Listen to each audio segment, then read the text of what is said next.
Today is the day, everybody. Football fans, we all gather tonight for the 2025 NFL Draft. Can you feel it? The air is electric. And before we get into the draft, I do have to go over one final time the head honcho himself, Mel Kiper. Got to get some of his big board picks and review them and maybe just give away some of my predictions as well. Remember to join us tonight live on our main channel, this one right here, for free live draft coverage. Every single pick of the 2025 NFL Draft will be covered right here. You're going to get analysis, some giveaways, and we start promptly tonight at 5 p.m.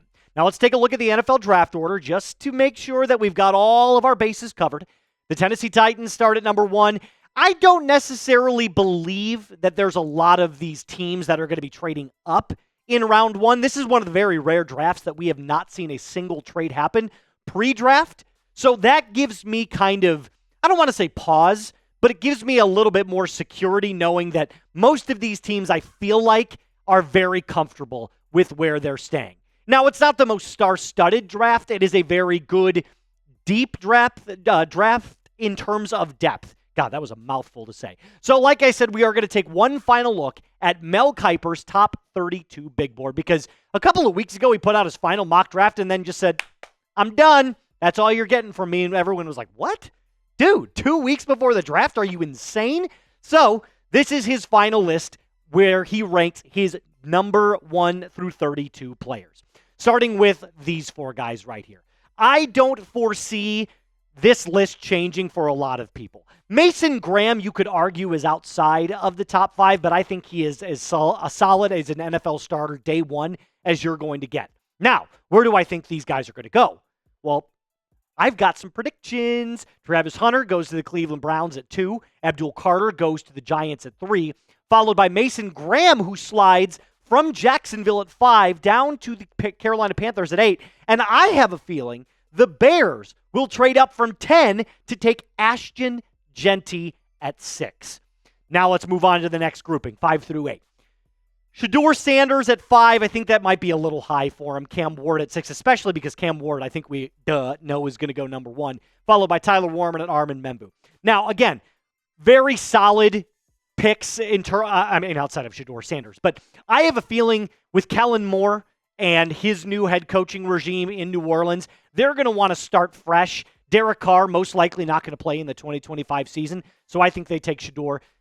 You guys know Cam Ward's going number 1, right? Like, it's the worst kept secret in the NFL. The Jaguars at 5, I believe, are going to take Tyler Warren, who is kind of been climbing up, and I feel like he's that do-it-all player. You know, not only can he block, but he can receive. You can line him up in the slot. He is just that do-it-all tight end, another weapon for Trevor Lawrence. And then Armin Membu solidifying the Jets' offensive line at number 7. So he goes to the Jets. Now, I'm going to ask you this question. Will there be a shock pick inside the top 10? I think the Bears make the move from 10 to go higher, but I don't see anything else crazy happening after that. I think the first 4 picks are pretty going to, be pretty much as followed. 1, Cam Ward, 2, Travis Hunter, Abdul Carter, and then Will Campbell. And speaking of Will Campbell at 4, he comes in 9 through 12. So Jalen Walker at 10, Will Johnson at 11, Colson Loveland at 12. Now remember, this is Kiper's big board. This is not at all what I believe. I think he's got a lot of these right. I think some of them are kind of outlandish. But we're going to react to Kiper's big board, not Moose's big board. So where do these guys end up? My predictions. Will Campbell will go to the Patriots at 4, followed by Jalen Walker going to the Vegas Raiders at 10 after they move back to the Bears position. Will Johnson is taken by the Dolphins at 13, and Colston Loveland, tell me the last great Indianapolis tight end. It was Dallas Clark, and that was back in the Peyton Manning era.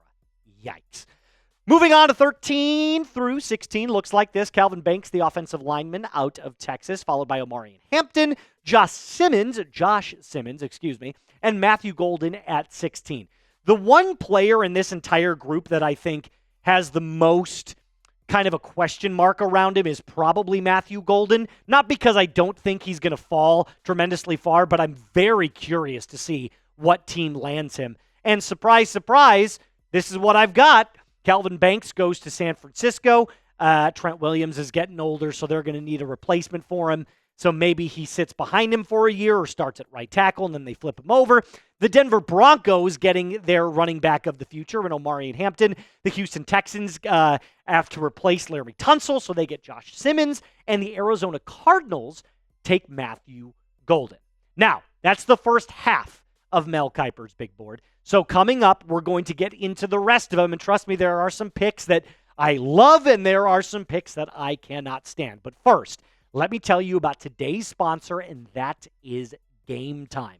Game Time makes getting tickets so much faster and easier. My fiance and I love to get out and do date night about once every 2 weeks, and we use Game Time when we want to go to ball games, comedy events, concerts, and more. So let me tell you about what Game Time has to offer right now. They've got last-minute deals, all-in prices, and views from your seat. So basically, if you want to take a look at exactly what your seat view is going to look like, you can do that on Game Time.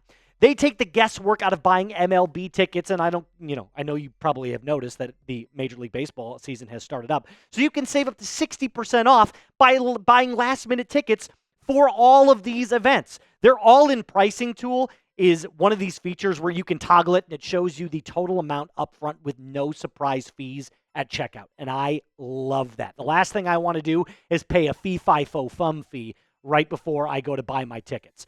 So here's what you got to do. Go to your app store, click the download button for Game Time. It's that black box with the white G in it, and use code CHATSPORTS for $20 off your first purchase. Terms apply. Again, create an account and redeem code CHATSPORTS. That's CHATSPORTS for $20 off. Download the Game Time app today. Last minute tickets, lowest prices guaranteed. So 17 through 20 kind of stands as follows from Mr. Kiper. Nick Eamon-Warry at 17. Mike Green, the defensive edge, out of Marshall and Tet McMillan, with Jahdae Barron rounding off the top 20. Now, truth be told, I had kind of a tough time trying to place all these guys. Mike Green wasn't that tough. I think he has the Atlanta Falcons written all over it. But the Tampa Bay Buccaneers need some serious help in their backfield, so Nick Eamon-Warry solidifies that. He's that big-bodied safety that can kind of double as an outside linebacker. The Cowboys taking Tet McMillan was the one I probably struggled with the most. I like Tet McMillan. I don't love Tet McMillan. But on the outside of CeeDee Lamb, if you told me that that was your 1-2 punch, I think that's pretty impressive. So I have the Cowboys selecting the Arizona wide receiver.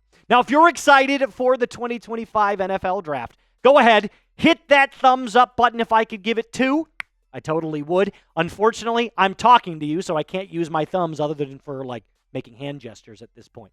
All right, moving on to 21 through 24. Let's do it. Jihad Campbell, Malachi Starks, Donovan Ezaraku, the edge out of Boston College, and Michael Williams. Now, all of these players right here, in my opinion, solid day one starters, but I don't see any of these guys being Pro Bowl caliber players. Now, with that being said, there are some teams that are needy between 20 and 30 that could use their services. The Green Bay Packers need edge rushing help so badly. So I think they take Donovan Ezaraku. The Lions solidify again that backfield, Malachi Starks, and Jihad Campbell goes to the Chargers, who could he plays that middle linebacker role, but can also double off the edge. And since losing Joey Bosa to the Bills in free agency, I think that shores on the outside of Khalil Mack very well, with the Ravens taking Michael Williams. Okay, we're getting to the very end here. Tyler Booker, Grey Zabel, Shamar Stewart, and Jackson Dart. Pardon me. Now, Grey Zabel is that interesting offensive line prospect. He can kind of play everywhere. I've seen teams saying we can move him to center. I've seen teams say we're going to move him to guard. I've seen teams say we're going to play him straight up at left tackle. So where do I have them going? Shocker! Now, you're going to see this start to unfold a little bit. This is where I kind of start to disagree with Mel Kiper. I don't think Tyler Booker is going to go in round 1. I think he's a very early round 2 pick. So I have him going to the Raiders in round 2, with the Kansas City Chiefs taking Grey Zabel to replace Joe Thuney, who they lost to the Bears in a trade. The Steelers take the third quarterback in round 1 with Jackson Dart. Now, I know everybody's like, what? That's crazy. They're probably still holding out for Aaron Rodgers. I think he's going to retire. So day 1, You're looking at right now, as we sit here today, Mason Rudolph is QB1 in Pittsburgh. That's a problem. That has Tennessee Titans 2.0 written all over it, even with Mike Tomlin.